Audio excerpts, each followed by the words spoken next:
asalaamaaleykum gars yi na ngeen def maa ngi leen di nuyu di leen ziar di leen fàttali yéen a ngi seen canal Galsen Tube la chaîne des youtubeurs ci seen programme comment gagner de l'argent sur YouTube. naka la ñuy gagner xaalis ci YouTube bi day ki leen koy defal di Pape Mor Lo ñu leen koy defal en wolof. vidéo tey bi nag dañuy ñëw ci li nga xamante ne mooy action groupée ci demande réclamation xam naa demande réclamation nag dafa mënul ñàkk moo tax il faut ñu def ci vidéo parce que ci YouTube la bokk tamit voilà. defoon nañ ci vidéo wan ni ngay defee demande réclamation mais vidéo tey bi demande groupée la. léegi nag avant ñi dem wane ni ñu koy defee am na quelques éclaircissements yu ñu ci bëgg a def parce que léegi-léegi ñu bëri dañ mën nañ juum envoyé ni demande réclamation fekk na vidéo bi ñu ko envoyé demande réclamation boo deful vérification da ngay gis ni vidéo mën na bañ a nekk yow sa vidéo yow mi envoyé demande te loolu après mën na la indil ay conséquences yoo xam ni du baax ci sa chaîne. moo tax balaa ngay def demande réclamation toujours da ngay vérifier vidéo yi dina leen wan léegi ci ordinateur bi nan ngay vérifier vidéo yi balaa ngay def demande réclamation. Objectif bi nag mooy demande groupée maanaam au lieu par exemple nga am sa 10 vidéos wala sa 100 vidéos yoo xam dañ ko copier ngay topp benn par benn di envoyé benn par benn mën na la jëlal temps nga def demande groupée ginnaaw ba nga répertorier ñi nga xam ne ñëpp ñëw copier say vidéo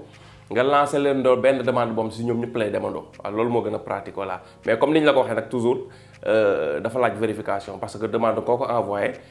su fekkee YouTube dafa supprimer vidéo bi dafay am réclamation droit d'auteur réclamation droit d'auteur nag comme dafa jëloon vidéo peut-être dafa copier sa vidéo rek du mën a def rétraction maanaam du mën a indi ay firnde yu wane ni moom vidéo bi su ko defee YouTube li muy def mooy jox ko benn avertissement te avertissement yooyu ku ci am ñett ci loo xam ne matul ñetti weer muy 90 jours YouTube dafay supprimer sa chaîne te ku ci YouTube supprimer sa chaîne pour nga jotaat ci chaîne bi il faut ñi la envoyé ñi la defoon réclamation bi bindaat YouTube ne ñoom annulé nañ demande yi nga xam ne defoon nañ ko te loolu léeg-léeg mën na compliqué voilà moo tax balaa ko nit di def il faut tam mu wóor la ni nit ki daa jël sa ay vidéo moo xam pourcentage nag bu mu ci mënti copier YouTube dina la ko bindal mais li gën nag mu nekk vidéo 100% parce que nit copier ci sa vidéo 10% et 20% je crois jarul envoyé li nga mooy réclamation voilà. léegi nag li tax tam réclamation bi benn côté mu baax parce que ñu copier sa vidéo yu bari daf la mën a indil ay préjudice waaw bu fekkee sa chaîne nekkul chaîne bu mag a mag boo xam ne vidéo yi ngay dugal bëri bu ëpp ba dominer loolu mën na la indil ay jafe-jafe bu dee yaa ngi dugal ay benn wala ñaar wala ñett wala benn wala ñaari vidéo par jour ngay def sa ñetti vidéo yoo jël ñaari copier nañ ko loolu yow mi ñuy copier mën na la indil problème ci YouTube te YouTube des fois ñu def ay affaires yoo xam ni léegi-léeg sax da lay xaw a jaaxal mooy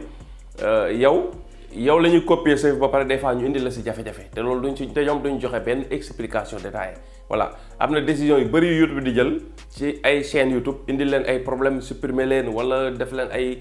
bannir leen wala nga envoyé demande réclamation ñu rejeté ko ne la réutilisation continue wala contenu répétitif wala ñu la sax yow daal amoo respecté woo règlement yi duñ la bindal benn objectif fa ne la rek respecté woo règlement monétisation kese te duñ la wax ban ci règlement yi nga jalgati su dee réutilisation tam li ci gën a métti mooy duñ la wax ban vidéo moom mooy vidéo bi nga xam ne moom lañ détecté dañ lay wax rek yaa ngi def réutilisation te réutilisation bu def daa bari voilà ñu démonétiser wala ñu bañ a accepter sa monétisation te loolu dafa indil youtubeurs yu bari ay jafe-jafe voilà loolu yëpp nag comme nag tam monopole affaire monopole la pour YouTube loolu mu xëy na gën ci structuré il faut mu am ay firmes yu toll ni moom yu fi nekk te pour l'instant loolu amagul loolu leen gis mu am ci àdduna wala ci am réew te mu am monopole rek noonu lay demee dina am yu bari yoo xam ne dañ koy def abi lay nekk mais doo ci mën dara parce que yow yaa leen soxla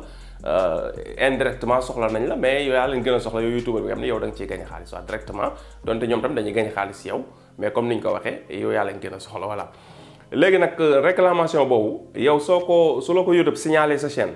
ne la wan la benn vidéo ne la vidéo bi kat maanaam 100% ngeen ro 100% la lay def ressemblance wala. terme bi muy utilisé exact mooy correspondance mooy mbir yoo xam ne daal dëppoo nañ voilà léegi nag ñu bañ koo jaawale ak maanaam copier comprendre nit ki YouTube bu ne la vidéo bii kat am ngeen ressemblance wala correspondance 100% da ngay dem vérifier ba xam da ngeen a bokk fi ngeen jëlee YouTube détecté ko wan da ngeen dënduru wala waa ji daa jël sa vidéo dugalaat ko su dee nag nit nga koo xamante ni maanaam yow sa chaîne YouTube say vidéo bopp dong ma ci dugg comme par exemple bu doon sama cas nga xam ne sama chaîne YouTube vidéo yi ma ci dugal yépp maa ko def soit damay génn nii di wax wala ma filmer sama écran mais jëluma vidéo kenn YouTube fu ma wanee ressemblance wala correspondance rek dañ maa copier 100% parce que samay vidéo yëpp amul fenn fu ma ko jël maa koy defar de A à Z bu fekkee nag yow da ngay dugal ay vidéo actualité wala léeg-léeg nga jël benn vidéo télécharge ko defaat ci modification léeg-léeg nga jël benn vidéo def ci ay chronique ak ay information maanaam daal apporter ci say affaires yi demee noonu bu la YouTube dafay ay correspondance bul gaawantu cliquer lien vidéo bi la YouTube wax 100% yéen am correspondance nga seetaan ko ba xam yow moom moo la copier wala yaa ko copier wala yéen a bokk fu ngeen jëlee ba pare bala ngay envoyé li nga am mooy réclamation léegi nag loolu la ñuy dem wan leen ko ci ordinateur bi léegi nag ginnaaw ba nga saytoo ba am vidéo yu bari yoo xam ne dañ laa copier nan nga leen di envoyé réclamation boo xam ne benn yoon nga koy def mu dem ci ñëpp waaw kon ñu dem ci ordinateur bi wan leen li nga xamante ni moom mooy demande réclamation groupée ñu dem. voilà léegi nag ñu ngi ci ordinateur bi ñu ngi ci chaîne Sama Xalaat TV bi léegi ñëw xool demande réclamation groupée bi nu ñu koy defee. léegi boo ñëwee toujours booy def demande réclamation groupée yaa ngi ñëw fii section droit d'auteur ginnaaw ba nga duggee YouTube Studio bi nga cliquer ci sa logo ñëw YouTube Studio yaa ngi ñëw fii fi ñu bind droit d'auteur su fekkee dafa tëju C bi mooy C bi nga bàyyi ko xel par exemple mën na def nii fekkee dafa réduire nii quoi voilà nii moom mooy C bi muy copyright C bi voilà fi ngay ñëw nga cliquer ko voilà nga cliquer ko droit d'auteur soo ko cliquer automatiquement di nga gis dina la indil vidéo yi nga xamante ni maanaam am nga ak ñoom relation YouTube signalé la ne ñii maanaam mën naa am dañoo copier sa ay vidéo léegi nag comme ni ma ko waxee sànq ci vidéo bi su fekkee ni yow da nga nekk koo xamante ni sa vidéo yi ngay defar yépp sa chaîne 100% yow yaa koy defar yi la YouTube wan fi yépp dañ laa copier comprendre bu dee 100% yaa ngi defar bu dee nag yow da ngay copier faneen tam di def ay modification di dugal ak di jël ay extrait feneen da ngay téye ci affaire bi mooy lan mooy da ngay vérifier cas par cas waaw c'est très simple cas par cas par exemple tey vidéo bi ci kaw léegi toujours nag YouTube bu lay vidéo bi benn vidéo bu ci nekk nii comme vidéo bi ci kaw nii da lay defar ñaari lien bi ci kaw mooy ki nga xamante ni moom moo copier sa vidéo comprendre dina ko def lien bi ci kaw boo poussé fii mu bindal la chaîne YouTube bi nu mu tudd comprendre nga voilà bindal la chaîne YouTube bi nu mu tudd wax la kañ la ko copier wax la pourcentage bi ñaata la ci copier par exemple tey vidéo bi ñu defoon accident vasculaire cérébral mooy AVC wan nañu ni maanaam am na 256 000 vues le 27 juin 2022 la ko chaîne bii di SMS TV copier chaîne bi mi ngi copier 100% wu vidéo bi la copier comprendre nga voilà léegi bu ñu wàccee ci suuf ñun ñu ngi ko titré woon nii gis nga mi ngi nii numéro 1 AVC accident vasculaire cérébral symptômes et causes comprendre nga léegi nag su ma cliquer fii exemple tey ñu cliquer ko nga xool su ma cliquer lien bi ci kaw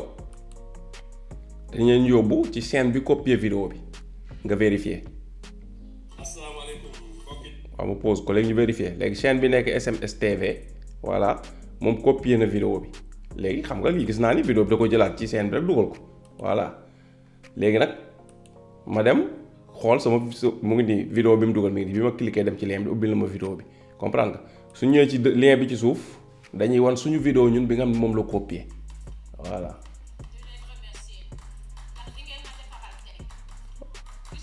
ñu sauté publicité bi voilà moo ngi ni vidéo bii la jël voilà moom la jël dem dugal ko ci chaîne am voilà léegi kon leer na ma ni bii moom 100% la copier vidéo bi comprendre nga topp noonu di xool par exemple boo xoolee sax si yow ci vidéo yi rek di nga mën a xam bu dee vidéo boo xam ne yow 100% yaa ko defaroon ñu war la 100% la copier xam nga ni si dafa jël sa vidéo dugalaat ko su dee vidéo boo xam ne par exemple tey yaa ko moom xool nga vidéo mu nekk mu leer la vidéo boo toog defar ko la mun la 50% xam nga ni dagg na ci 50% dugal ko et cetera soo ñëwee ba ci benn vidéo nga xool ko par exemple tey mu nekk vidéo boo xam leer na la bii du boobu moom da nga koo jëloon moom demal nga cliquer nga vérifier comprendre nga loolu moo gën a wóor nga cliquer vérifier maanaam waa ji ñaata la jël ci sa vidéo waaw léegi nag comme chaîne bi vidéo yi fi nekk yëpp ay vidéo propre la ñi copier ñëpp dañoo ak pourcentage buñ ci mënti jël dañoo copier voilà fii boo xoolee parce que yëpp 100% la def ba mu des benn mu def bii 90% léegi nag page bi nekkul di page bi kese la page bi ngay njëkk a jot nii nekkul boo duggee lii ñii kese ñoo copier sa vidéo déedéet lii mooy 10 par 10 la lay wan par défaut YouTube dafa def ni 10 vidéo yu njëkk yi la lay wan fii soo bëggee gis yeneen yi di nga fii ngay ñëw dina la defal 1 ba 10 moo nekk nii mooy feeñ ci 1 ba 10 muy 10 yi sur nangam vidéo yu bëri léegi mun nga cliquer fii mu def 10 soo cliquer nga ne ko damaa bëgg nga page bi au lieu ngay def par 10 dee ma defal par 50 nga cliquer fii su dee par 50 day wàccee sélectionné par 50 su dee par exemple tey 60 vidéo lañ copier page bi 50 rek moo ci nekk soo bëggee si yeneen 50 yi da ngay cliquer flèche bii nii ngay cliquer mu yóbbu la yeneen 20 yi ci des bokk bu dee 60 vidéo la mu wan la fii 50 day des 10 soo cliquer flèche bi mu wan la 10 yi ci des su fekkee nag vidéo yi par exemple dafa nekkoon 30 vidéo xam nga wan na la 10 yow nga sélectionné 50 mais 30 vidéo moo fi nekk 30 yëpp ay feeñ su ko du soxla flèche yi dañuy bloqué parce que amul continuer léegi dañuy wan vidéo yëpp boo xoolee fi ñaata vidéo moo fi nekk 12 vidéo 12 la ñu wanoon ñu sélectionné 50 génnal nañu 12 vidéo yëpp day génn comprendre nga voilà léegi nag su fekkee bi def naa vérification vidéo yi benn par benn ba gis ni ñoom ñi ñëpp dañoo copier samay propre vidéo 100% ma bëgg leen envoyer réclamation mais mu am ci ay benn scène yoo xam ne donte copie nañ sama vidéo peut-être xam nga leen wala daal bëggoo leen envoyer et cetera mun nga leen bañ a sélectionné waale boo neex tam bu dee xam nga borom personnellement mu ko dem contacter su dee tamit xam nga ko mais daal vidéo bi garaawul da nga ko bëgg bàyyi foofu tam nga bàyyi foofu loolu yaay xool voilà par exemple bu doon tey chaîne bi Boga Bio bi bëgguma ko envoyer réclamation parce que vidéo bi may def ci chaîne bi man ak moom ñoo koy filmer doo donte fii la ko copier dugal ko voilà boo tax YouTube signalé ma ko parce que nekkul dafa dugal vidéo bopp mais fii la ko jëlee léegi mun naa sélectionner mais ba bañ cee boole Boga Bio bi du ma ko sélectionner Boga Bio du ma ko sélectionner bii du ma ko sélectionner comme lan bu doon nag yëpp laay bëgg sélectionner rek nii laay def fii ngay cliquer ñëw cliquer voilà def nii ngay def pour wane rek quoi voilà moo ngi nii sélectionné naa 12 vidéos yëpp léegi pour doo leen benn réclamation bu doon nag par exemple tey bii bokk dama ko ci bëgg a dindi Boga Bio ma ne bii moom naa ko si dindi wala dindi si bii nga désélectionné comprendre yaay xool daal yi nga ci bëggul def mais bu dee yëpp ngay def sélectionné yëpp soo sélectionné ba pare fii ngay ñëw nga def demander la suppression nga cliquer ko voilà soo cliquer demander la suppression gis nga YouTube da lay indil fii mu ne la ji nga vidéo dont vous demandez la suppression 9 xam nga 12 la ma dindi 3 mu des 9 moom la ma bindal fii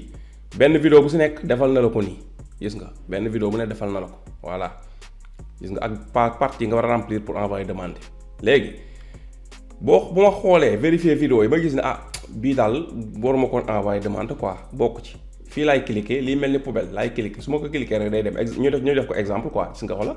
cliquer poubelle bi gis nga supprimer woon na dem na bokkatu fi ma ne bii tamit daal du ma ko envoyer ma cliquer poubelle bi gis nga dem na yi ma fi bàyyi moo fi nekk léegi mu am beneen vidéo peut-être boo xam ne bàyyi woon naa ko par exemple Boga Bio bi daal bàyyi woon naa ko mais daal ma ne non dama ko bëgg envoyer waat mun naa dem ci YouTube ba ma cliquer fii plus bi ajouter fii lien bi mu dugg ci liste bi voilà léegi sélectionné naa yi ma bëgg envoyer nan laay def envoyer leen fii ci kaw ngay wàcc muy formulaire bi nga war a remplir ci suuf comprendre nga voilà formulaire bi nga war a laaj ci suuf bokk moom ngay ñëw mu ne ñu titulaire des droits d'auteur maanaam kat moom vidéo yi ngay demander nga nekk ci chaîne bi nga bëgg leen envoyer def demande yow ndax yaa ko moom kat moo leen moom daal maanaam nga def par défaut day def moi-même mooy man mii di envoyer maa ko moom su fekkee nag yow da ngay envoyer demande mais keneen ko koy envoyer mun nga cliquer fii soo cliquer fii nga ne mon entreprise mon organisme ou mon client maanaam damay envoyer pour sama entreprise wala pour sama association wala pour sama benn client moom koy def la bu dee yow da ngay ne comme da ngay liggéeyal ñeneen quoi voilà mais bu fekkee sa bopp la nga bàyyi fii moi-même par défaut bi mu def nii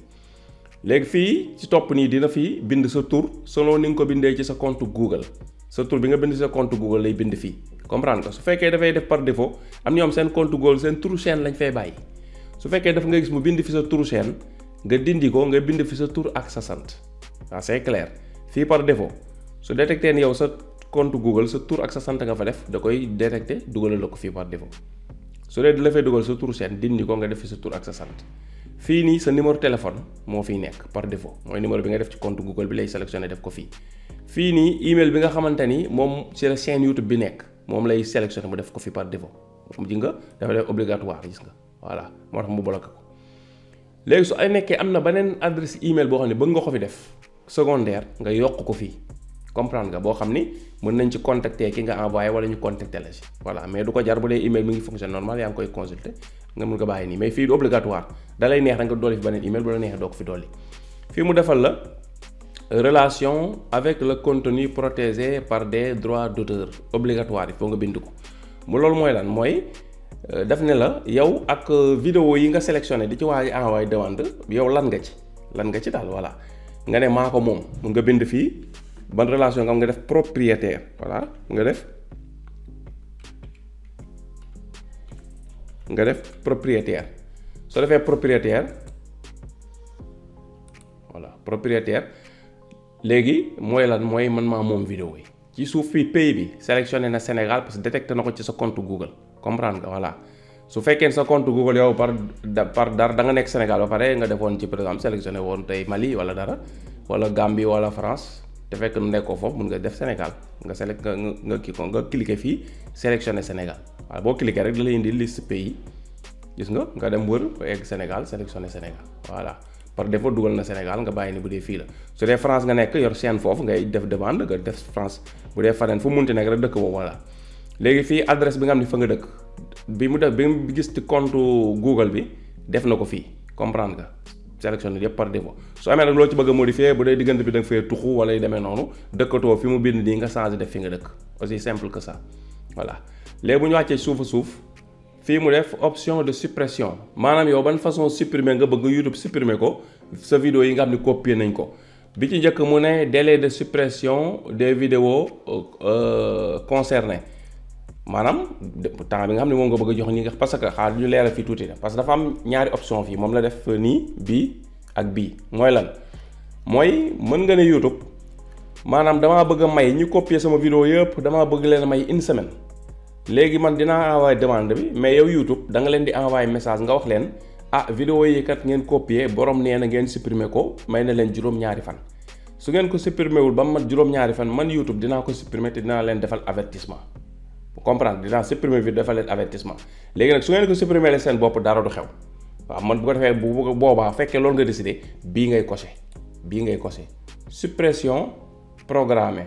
accorder un délai de 7 jours may nga ki copier sa vidéo 7 jours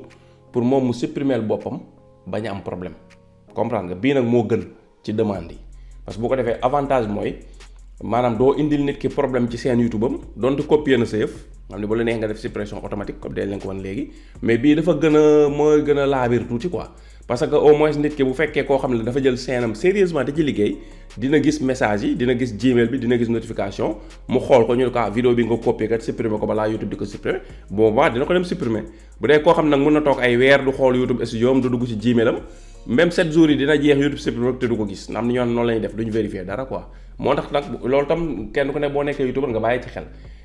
kon ngay def chaque jour nga dugg sa boîte Gmail ak sa YouTube studio kon farata la ci YouTuber professionnel waaw loolu tam message boobu nekkaale na foofu voilà léegi beneen bi si topp mooy suppression ba xam ni maanaam immédiate la da ngay supprimer léegi mi ngi nii mu defal ñu su fekkee bii nga coché nga choisir ko munoo choisir ndoo ñaari rek soit bii la suppression standard demander le retrait immédiat waaw bii moom suppression immédiate la maanaam soo fekkee bii nga sélectionné nga continuer programme bi YouTube day supprimer vidéo yi ci saa day vérifier nuróowaay bi rek supprimer waaw waa ji day jékki-jékki nii rek gis vidéo bi YouTube supprimer na ko par droit d'auteur kese automatique waaw amul avertissement amul dara loolu dafa xaw a sévère quoi donte nag ku nekk am nga ci droit parce que copier sa vidéo te tàggu wala moo tooñ loolu tam day leer nekkul ni de dala envoyé réclamation ñu supprimer sa vidéo rek daa soxor déedéet waaw loolu la tamit xëy na sévère na tamit quoi sévère na waaye du ak coxor parce que tamit YouTube bi ñun ñëpp xam nañ ni nekkul tamit affaire fo du affaire partager pour partager kese liggéey la bu yëfu alalu doomu aadama nag balaa nga koy jël di ko def sa seen YouTube di ci liggéey da nga kaa war a tàggu loolu mooy jaadu su fekkee tàggu woo nag mu détecté ko moom ne YouTube supprimer ko parce que waaj tàgguwuma soxorul waaye nag sévère na voilà loolu moo ci am. nit ñi tam lañuy jaaxal foofu tam lu bari da ngay gis koo xam dañ koy dóor réclamation boo xam ne bu légitime la maanaam dafa copier yëfi jàmbur ñu dóor ko réclamation supprimer vidéo ba muy acharné wu ci kaw ki ko def réclamation mel ni kooku dafa bon te fekk moom fàtte na ni moom moo jël yëfi jàmbur te tàggoowul waaw loolu tam ñu bàyyi ci xel dina si baax mais donte bu ñu la dóoree réclamation da ngay mer ba da ngay fàtte loolu quoi fekk na da ngay fàtte ne yaa tooñ ndax da ngay mer fekk yaa tooñ voilà léegi nga sélectionné fii 7 jours bii moo gën da leen ko def 7 jours parce que du teree vidéo bi supprimer wu te buñ supprimer vidéo waaj du mën a kaas parce que mayoon nga ko 7 jours moo ko négligé voilà bu fekkee koo xam ne farlu na dina ko dindi du am problème voilà fii mu def ñu empêcher la publication de copie de ces vidéos sur YouTube à l'avenir maanaam vidéo yi nga xam ne kat yaa ngi koy demander suppression su ko YouTube supprimer ba pare nga coché fii nga coché ko mooy nga ne YouTube vidéo yi ma demande nga supprimer ko dencal ma ko foo xam ne ku ko dugalati nga détecté da nga koy ku ko bëgg a dugalati da nga koy bloqué doo nangooti kenn dugal ko voilà su koy YouTube day bloqué loolu ku ko bëgg a publier YouTube su détecté ne vidéo bu ñu supprimer woon ci YouTube la da koy bloqué nga cliquer fii certifié wane ne yow yaa d'accord si loolu léegi ci suuf mu defal ñu léegi maanaam accords yi nga xam ne mooy accords légaux maanaam yi nga xam ne war ngaa xam bara ngay envoyer réclamation yi parce que réclamation dafa bëri luy ci aju bi si njëkk mu ne j'ai de bonnes raisons de croire que l'utilisation du contenu que fait l'objet de ma réclamation est interdite par le titulaire des droits d'auteur, son agent ou la loi maanaam nga wane ni daal yow waa ji li mu jël da koo jël te teguwul ci yoon moo tax ngay demander réclamation bi nga la comprendre nga cliquer nga coché fii boo coché fii mel na ni yow yaa bind lii yaa ne j'ai de bonnes raisons de croire que l'utilisation du contenu qui fait l'objet de ma réclamation est interdite par le titulaire des droits d'auteur, son agent ou la loi xam nga fii lii tax mu la par le titulaire mais waxoo par moi-même mooy mën na am keneen mën na am yow nga koy defal keneen maanaam dal nga wane ni waa ji copier sa vidéo yow gis nga ni dafa jalgati yoon ci copier bi mu def comprendre nga te loolu wóor na ni li mu def loi da koo tere yow yaa d'accord yaa wax loolu léegi YouTube moo la bindal phrase nag mais boo kosee rek mel ni yow YouTube bindu ko yaa ko bindal sa bopp noonu lay niróo soo ko bindul affaire bi du jàll voilà mooy comme li ma doon wax rek yoo xam ne dañ la koy forcer quoi fii mu defal la les informations contenues dans cette notification sont exactes et je déclare sur l'honneur que je suis le titulaire ou que je suis autorisé à agir au nom du titulaire d'un droit exclusif auquel j'estime qu'il a été porté atteinte maanaam fii da ngay waat mooy xam naa li ñu indilee Karim Wade fële mooy déclaration sur l'honneur moom la YouTube defloo fii mu ne da ngay waat ni daal yow maanaam lii nga xamante ni mooy notification droit d'auteur bi nga xamante ni moom nga bëgg a envoyer ngay waat ni kii li mu jël nii sa yëf la yaa ko moom waaw wóor na ni yaa ko moom sa yëf la jël te tàggoo la waaw nga waat loolu nga cliquer fii boo coché fii rek waat nga voilà fii bi stop mën la je comprends que toute utilisation abusive de cet outil par exemple l'envoi de demandes de suppression concernant du contenu que je ne possède pas peut entraîner la clôture de mon compte YouTube fii mu ne la nga d'accord tamit ni xam nga ni leer na ci sa bopp ni lii nga xam ne mooy outil bii ñuy utiliser pour def ay demandes soo ko utiliser façon boo xam ne tegul ci yoon di envoyer nit ñi ay demandes yoo xam ne tegul ci yoon ngay demander suppression vidéo yoo xam ne moomoo ko loolu YouTube mën na kaa wëlbati sa kaw mën a dem ba tëj ci sa chaîne loolu tam nga d'accord ni loolu leer na ci sa bopp nga coché fii maanaam nga bañ a daal di fooye seenu nit ñi di envoyer nit ñi ay demande réclamation yoo xam ni vidéo yoo moomoo ko soo ko defee mën nga ci am problème comprendre nga ne coché ne d'accord nga soo coché ne d'accord nga léegi la moo si des signature mooy lan mooy fii ci suuf nga bind sa tur par exemple bu dee man damay bind sama tur fii ma def Mor Lo voilà léegi mooy signature bi sa tur ngay bind rek mooy remplacer signature wane ni li nga fi coché yëpp yow mi yaa ko def voilà léegi kon leer na ni maanaam il faut mu leer la ni maanaam li waa ji def daa jalgati yoon bi xam ne mooy sart yi ñu tëral YouTube tëral na ko jalgati na ko jël na seef beneen bi mooy maanaam wóor na ne yow yaa moom contenu ngay demandé yaa ko moom beneen bi mooy wóor na la ni su fekkee da ngaa jalgati mën na këpp sa kaw ñett yëpp nga signé d'accord nga léegi lan moo si des fii ngay cliquer envoyer kese ngay cliquer jeex na toog di xaar voilà boo cliquer envoyer li ngay def mooy toog di xaar léegi nag vidéo yi ma sélectionné ci affaire bi dama doon wane nu ñuy defee demande bi rek waaye nag bugguma leen envoyer ay réclamation voilà léegi nag en tout cas boo cliquer fii bouton bi envoyer rek procédure bi déclenché na jeex na YouTube dina sélectionné vidéo bi di vérifier ba yëpp jeex mu def yëpp mu verte